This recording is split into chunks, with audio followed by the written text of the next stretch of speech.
सुप्रभात बच्चों, दूरदर्शन के स्वयं प्रभा चैनल पर मैं आलोक गोयल प्रधानाचार्य एवं रसायन विज्ञान प्रवक्ता आप सभी का हार्दिक स्वागत करता हूँ। बच्चों, क्या आप जानते हो पीतल धातु क्या होती है? पीतल धातु कॉपर और जिंक धातु का मिश्रण होती है। हमारे आभूषण किस धातु के बने होते हैं? लोहे का सूत्र क्या है?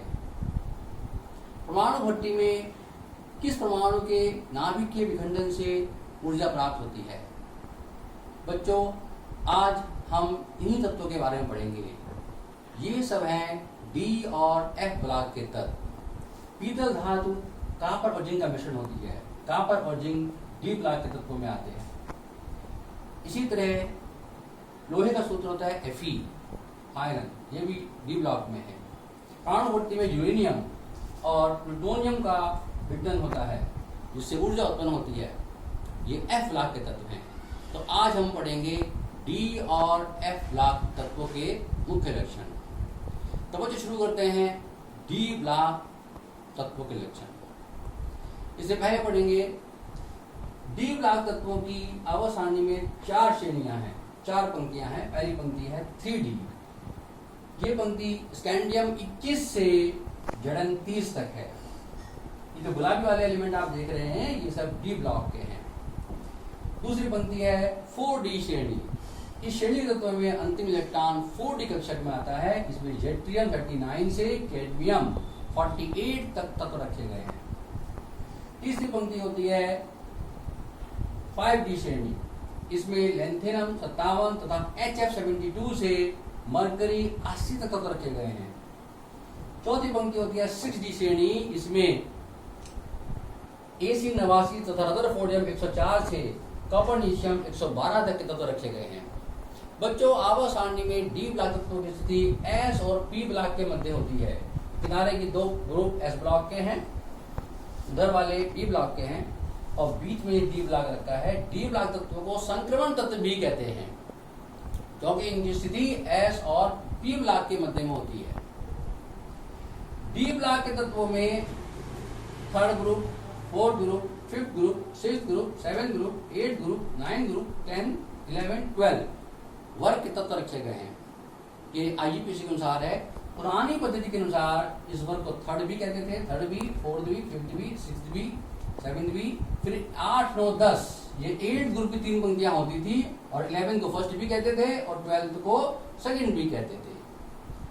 अब हम पढ़ेंगे डी ब्लॉक तत्वों के प्रमुख लक्षण। इसमें पहले हेडिंग होगा, पहली बात इलेक्ट्रॉनिक विन्यास। डी ब्लॉक के तत्वों में अंतिम इलेक्ट्रॉन बाह्य कोश से पिछले कोश अर्थात N-1 कोश के डी कक्षक में प्रवेश करते हैं। जैसे कि आप जानते हो बाह्य कोश को N कहते हैं। तो डी ब्लॉक तत्वों में अंतिम इलेक्ट्रॉन बाहर से अंदर वाले कोश के डी कक्षक में आते हैं। जैसे कि स्कैंडियम 21 परमाणु क्रमांक है, इसका बनेगा बोलबरी से बनेगा 2892। sp2 आप बनाए तो बनेगा 1s2, 2s2, 2p6, 3s2, 3p6, 4s2 और 3d1। उसके बाद टाइटेनियम 22 आ जाता है तो इसमें अंतिम इलेक्ट्रॉन डी में आएगा। विन्यास बनेगा 1s2, 2s2, 2p6, 3s2, 3p6, 4s2, 3d2। तो इन तत्वों में अंतिम इलेक्ट्रॉन बाह्य कोश से पिछले कोश अर्थात N-1 कोश के डी कक्षक में आता है। डी ब्लॉक की पहचान है। डी ब्लॉक के तत्वों के बाह्य कोश में एक है 2 इलेक्ट्रॉन और उससे पिछले कोश में 9 से लेकर 18 इलेक्ट्रॉन तक होते हैं। जैसे कि आखिरी तत्व है जिंक। जड़न का टेक्नस बनेगा 1s2, 2s2, 2p6, 3s2, 3p6, 4s2 और 3d10। डी ब्लॉक तत्वों को मैंने कहा संक्रमण तत्व भी कहते हैं, जबकि संक्रमण तत्वों की परिभाषा के अनुसार संक्रमण तत्व वो तत्व हैं जिनके 2 कोशपूर्ण होते हैं। संक्रमण तत्वों के बाह्य कोश में एक है 2 इलेक्ट्रॉन और उससे पिछले कोश में 9 से लेकर 17 इलेक्ट्रॉन तक होते हैं। तो इस परिभाषा के अनुसार कॉपर और जिंक की श्रेणियां, ये पंक्तियां संक्रमण तत्व नहीं है क्योंकि इनके बाहर से अंदर वाले कोश में 18 इलेक्ट्रॉन है, किंतु ये डी ब्लॉक के सदस्य हैं और इनके गुण भी मिलते हैं डी ब्लॉक से, इसलिए इनको भी संक्रमण तत्व मान लेते हैं। तो ये बात इलेक्ट्रॉनिक विन्यास की कि इनमें अंतिम इलेक्ट्रॉन बाह्य कोश से पिछले कोश अर्थात N-1 कोश के डी कक्षक में प्रवेश करता है। उसके बाद संयुक्ता। बच्चों आपने पढ़ा होगा साधारणतया बंध बनाने में केवल बाह्य कोश के इलेक्ट्रॉन ही भाग लेते हैं, किंतु डी ब्लॉक में ये गुण है कि डी ब्लॉक तत्वों में बाह्य कोश के अतिरिक्त उससे अंदर वाले कोश के इलेक्ट्रॉन भी बंध बनाने में भाग लेते हैं, जिससे इनकी संयोजकता परिवर्ती वेरिएबल हो जाती है। जैसे आपने सुना होगा कापर की संयोजकता चुप्रस में 1 और चुप्रिक में 2 होती है।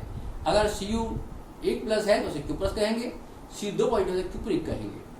इसी प्रकार आयरन की संयोजकता फेरस में 2 और फेरिक में 3 होती है, Fe+ फेरस, Fe+ फेरिक। तो डी ब्लॉक में ये गुण है कि इनमें बाह्य कोश के अतिरिक्त उससे अंदर वाले कोश के इलेक्ट्रॉन भी रासायनिक बंध बनाने में भाग लेते हैं, जिससे इनकी संयोजकता परिवर्तित यानी वेरिएबल हो जाती है। उसके बाद परमाणु त्रिज्याएं, एटॉमिक रेडियाई, आवर्त में आगे जाने पर परमाणु क्रमांक बढ़ने पर परमाणु त्रिज्याएं क्रमशः घटती हैं, क्योंकि प्रभावी नाभिक के बढ़ता जाता है, किंतु जो आखिरी एलिमेंट हैं उनकी परमाणु त्रिज्याएं कुछ अधिक हो जाती हैं, क्योंकि उनमें प्रतिकर्षण बल इलेक्ट्रॉनों का प्रतिकर्षण बल प्रभावी नाभिक के आवेश से अधिक हो जाता है। उसके बाद नेक्स्ट हेडिंग होगा गलनांक क्वथनांक। बच्चों, डी ब्लॉक के तत्व के जो परमाणु होते हैं वो आपस में धात्विक बंध द्वारा जुड़े होते हैं। धात्विक बंध अयुग्मित इलेक्ट्रॉन बढ़ने से अधिक मजबूत हो जाते हैं। तो श्रेणी के मध्यांतर गलनांक क्वथनांक बढ़ते हैं, क्योंकि अयुग्मित इलेक्ट्रॉन अनुप्रेरित इलेक्ट्रॉन की संख्या बढ़ती जाती है। किंतु Mn के बाद जैसे Fe हुआ, इसमें इलेक्ट्रॉन अब युग्मित होने शुरू हो जाते हैं, तो गलनांक क्वथनांक घटने लगते हैं।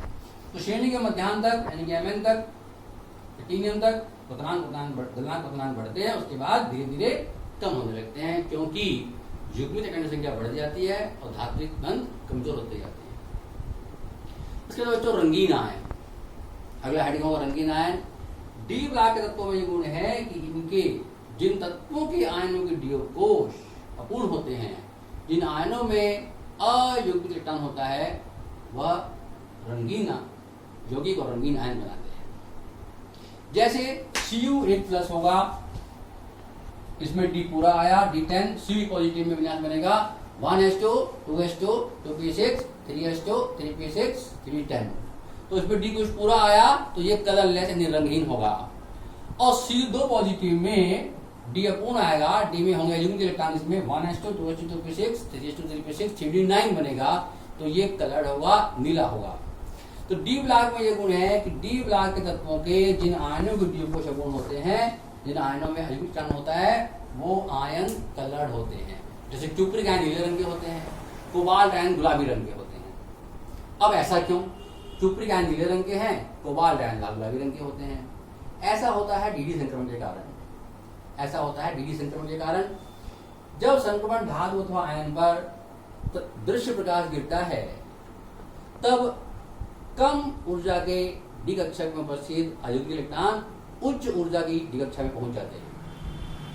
इस क्रिया में एक निश्चित तरंगदैर्घ्य का प्रकाश अवशोषित होता है, शेष प्रकाश परावर्तित हो जाता है। परावर्तित प्रकाश जो है वो अवशोषित प्रकाश के पूरक रंग प्रकट करता है। जैसे कि क्यूप्रिक आयन लाल रंग को अवशोषित करते हैं और नीला रंग परावर्तित करते हैं, तो क्यूप्रिक आयन नीले रंग के हमें दिखाई पड़ते हैं।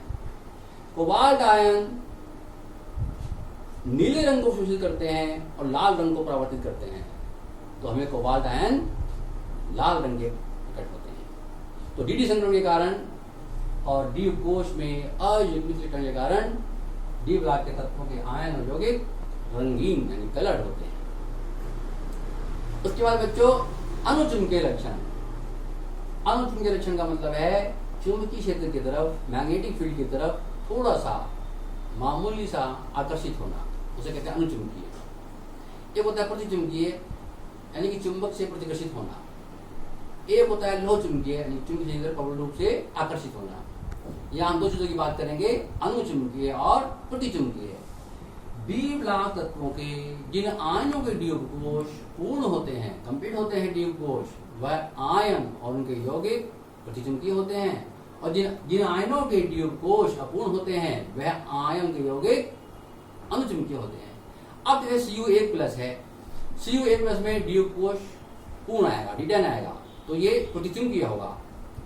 और Cu++ में डी उपकोष अपूर्ण आएगा, डी में होगा एल्यूमिनियम इलेक्ट्रॉन, D9 आएगा, तो ये अनुचुंबकीय होगा। अर्थात जिनमें डी उपकोष पूरा होता है वो आयन रंगहीन होते हैं और प्रतिचुंबकीय होते हैं, और जिन आयनों में डी उपकोष अपूर्ण होता है वह आयन अनुचुंबकीय होते हैं और रंगीन भी होते हैं। ये बात हुई अनुचुंबकीय लक्षण की। फिर बच्चों संकर यौगिक और संकर आयन बनाने का गुण। डी ब्लॉक के तत्वों में संकर यौगिक और संकर आयन बनाने का विशेष गुण होता है। जैसे K4FeCN का होल 6 पोटेशियम फेरोसाइनाइड, इसी प्रकार CuNH3 होल 4 SO4, ये कहलाएंगे संकर यौगिक। टेट्रामीन कॉपर सल्फेट, ये कहलाएंगे संकर यौगिक, और इनके जो आयन बनेंगे जिसमें कि धातु होगी और लिगेंड होगा वो कहलाएगा संकर आयन। जैसे कि इसके आयन से K4FeCN का होल 6 से आयन बनेंगे 4K आयन बनेगा, और FeCN का होल 6 ये 50 माइनस, तो ये कहलाएगा इसका संकर आयन। इसके बाद बच्चों धात्विक प्रकृति। डी ब्लॉक के सभी तत्व धातु हैं। इसके बाद बच्चों की प्रॉपर्टी होगी उत्प्रेरक का गुण। डी ब्लॉक के अधिकांश तत्व जैसे आयरन है, कॉपर है, निकिल है, जिंक है, इनमें उत्प्रेरक प्लेटिनम है, इनमें उत्प्रेरक का विशेष गुण होता है। उत्प्रेरक का यह गुण इनमें डी रिक्त डी कक्षक की उपस्थिति, इनकी सतह का अधिक होना, सतह क्षेत्रफल का अधिक होना, इनकी सतह पर मुक्त संरचनाओं की उपस्थिति, इसके कारण डी ब्लॉक के तत्व में उत्प्रेरक का गुण होता है। ये डी ब्लॉक के प्रमुख लक्षण हुए। आप इनको पढ़ेंगे और याद करेंगे, ध्यान रखेंगे। डी ब्लॉक तत्वों का दूसरा नाम है संक्रमण तत्व। अब बच्चों हम आ गए एफ ब्लॉक तत्वों पर। एफ ब्लॉक के मुख्य लक्षण। एफ ब्लॉक तत्वों को आवास सारणी के बाहर रखा गया है। एफ ब्लॉक तत्वों की पहली सीरीज है लेंथेनाइड, इसमें सीरियम 58 से ल्यूटियम 71 तक तत्व रखे गए हैं। दूसरी पंक्ति कहलाती है एक्टिनाइड, इसमें थोरियम 90 से लारेंजियम 103 तक तत्व रखे गए हैं। पहली बात तो ये, इन तत्वों को लेंथेनाइड और एक्टिनाइड क्यों कहते हैं? क्योंकि सीरियम 58 से सीरियम 58 से जो पहला तत्व है वो है लेंथेनम 57, तो लेंथेनम के आधार पर इस श्रेणी को कहा लेंथेनाइड। इसी तरह थोरियम 90 से पहले जो तत्व है एक्टिनम 89, उसका नाम है एक्टिनम, तो इस एक्टिनम के नाम के आधार पर इस श्रेणी को कहा एक्टिनाइड। इन तत्वों को आवास सारणी के अंदर स्थान नहीं मिला, वास्तव में तत्व यहाँ आते, लेकिन 57 से 71 तक लिखा है, या 72 वाला आ गया। ये 58 से 71 तक ध्यान रखने चाहिए थे, मगर इनको आवास सारणी में रखने पर आवास सारणी की व्यवस्था अव्यवस्थित हो जाती है, इसलिए इन तत्वों को आवास सारणी के बाहर रखा गया है। ये दोष आज भी शेष है, इन तत्वों को आवास सारणी के अंदर स्थान नहीं दिया गया। इसी तरह तत्व यहाँ है 89 के बाद 104 वाला आ गया। 90 से लेकर 103 तक तत्व बाहर रखे गए हैं, इन्हें बोलते हैं एक्टिनाइड। इन तत्वों को भी अंदर रखने पर आवास सारणी की व्यवस्था अनियमित हो जाती है, इन तत्वों को बाहर रखा गया है। दूसरा नाम इनका है आंतरिक संक्रमण तत्व। ध्यान रखेंगे, एफ वाला तत्व का नाम है आंतरिक संक्रमण तत्व। इन तत्वों को आवास सारणी के बाहर दो पंक्ति में स्थान दिया गया है। पहली पंक्ति लेंथेनाइड, इसमें C58 से Fe71 तक, दूसरी पंक्ति एक्टिनाइड, 90 से लारेंजियम 103 तक तत्व रखे गए हैं। पहली पंक्ति है लेंथेनाइड या 4F श्रेणी, जिसमें अंतिम इलेक्ट्रॉन 4F कक्षक में आता है। दूसरी पंक्ति एक्टिनाइड या 5F श्रेणी, जिसमें अंतिम इलेक्ट्रॉन 5F कक्षक में प्रवेश करता है। अब हम पढ़ेंगे एफ ब्लॉक के प्रमुख लक्षण, इसमें की पहली हेडिंग, पहला गुण है वो है इलेक्ट्रॉनिक विन्यास। एफ ब्लॉक तत्वों में अंतिम इलेक्ट्रॉन n-2 कोश के F कक्षक प्रवेश करता है। अंतिम इलेक्ट्रॉन n-2 कोश के F कक्षक में प्रवेश करता है। n-2 का मतलब है कि बाहर के दो कोश छोड़कर उसके तीसरे कोश के F कक्षक में आते हैं। जैसे कंसीडर करें सीरियम 58, सीरियम 58 का sp_df बनेगा 1s2 2s2, 2p6, 3s2, 3p6, 4s2, 3d10, 4p6, 5s2, 4d10, 5p6, 6s2 और 4f1 और 5d1। क्योंकि 4f और 5d की ऊर्जा लगभग बराबर है, कम अंतर उसमें है, तो ये प्रेडिक्ट करना मुश्किल है कि इलेक्ट्रॉन 4f में जा रहा है कि 5d में जा रहा है। लेंथेनम 57 में इलेक्ट्रॉन 5d में आता है और फिर सीरियम के बाद सीरियम से इलेक्ट्रॉन जो है अंतिम इलेक्ट्रॉन 4f कक्षक में आना शुरू हो जाता है। दूसरा पॉइंट होगा बच्चों संयोजकता। डी ब्लॉक की तरह ही एफ ब्लॉक के तत्व भी परिवर्तित संयोजकता प्रकट करते हैं। जैसे सीरियम की संयोजकता +3 और +4 होती है। फिर रंगीन आयन, एफ ब्लॉक के तत्व भी रंगीन आयन बनाते हैं, क्योंकि इनमें एफ उपकोष में अयुग्मित इलेक्ट्रॉन होते हैं, तो ये रंगीन आयन बनाते हैं। इसी प्रकार अनुचुंबकीय लक्षण, एफ ब्लॉक के तत्व भी अनुचुंबकीय लक्षण प्रकट करते हैं। डी ब्लॉक के समान ही इनमें भी एफ में होता है अयुग्मित इलेक्ट्रॉन, तो एफ ब्लॉक के तत्व भी अनुचुंबकीय लक्षण प्रकट करते हैं। चौथी बात धात्विक प्रकृति, ये सभी तत्व धातु हैं। ये हुए एफ ब्लॉक तत्वों के प्रमुख लक्षण। जिसमें की खास बात कि लैंथेनाइड श्रेणी के तत्व प्रकृति में बहुत कम मिलते हैं, ये तत्व प्रकृति में बहुत कम मिलते हैं, इसलिए इनको दुर्लभ मृदा धातु तत्व कहते हैं।